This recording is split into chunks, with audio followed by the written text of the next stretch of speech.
السلام علیکم ورحمۃ اللہ وبرکاتہ۔ آج ہم سورۃ الفلق پڑھیں گے، اس کی پہلی 3 آیات۔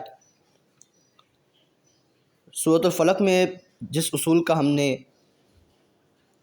دھیان رکھنا ہے، جو اصول سیکھنا ہے، وہ ہے قلقلہ۔ حروف قلقلہ 5 ہیں، 5 ایسے حروف ہیں جن پر اگر ہم وقف کریں، ان کو ساکن ہو جائیں تو ان پر قلقلہ کیا جاتا ہے۔ قلقلے کا مطلب یہ ہے کہ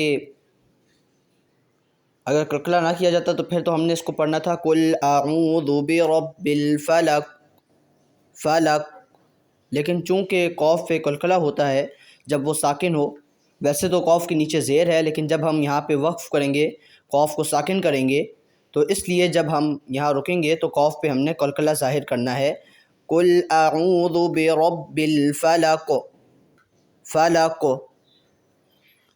حروف قلقلہ 5 ہیں، قوف، طا، با، جیم اور دال۔ یہاں 3 لکھے ہوئے ہیں، 2 اور بھی ہیں۔ تو آج کا سبق شروع کرتے ہیں۔ یہ پہلی 3 آیات پڑھا رہا ہوں میں آپ کو، یہ یاد کرنے کے بعد آپ مجھے سنا دیجیے گا۔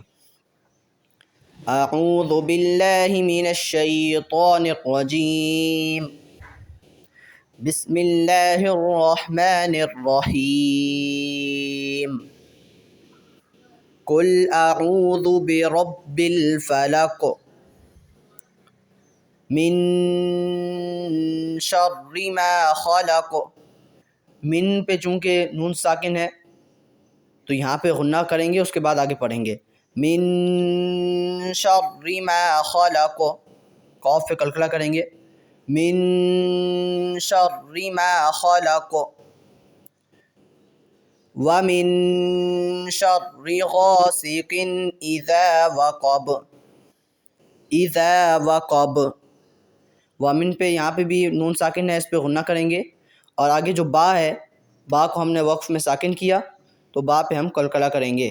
وَمِن شَرِّ غَاسِقٍ إِذَا وَقَبَ، اعوذ باللہ من الشیطان الرجیم، بسم اللہ الرحمن الرحیم،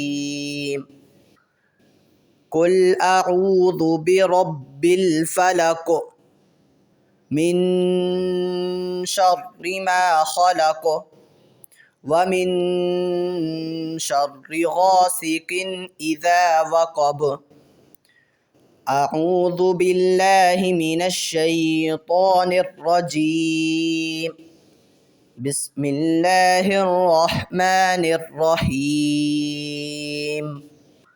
قل اعوذ برب الفلق، من شر ما خلق، خلق قلقلہ واضح ہو، وَمِن شَرِّ غَاسِقٍ إِذَا وَقَبَ۔ اس سبق کو آپ 5-6 مرتبہ سنیں، جب اچھی طرح یاد ہو جائے اس کے بعد آپ مجھے سنائیں۔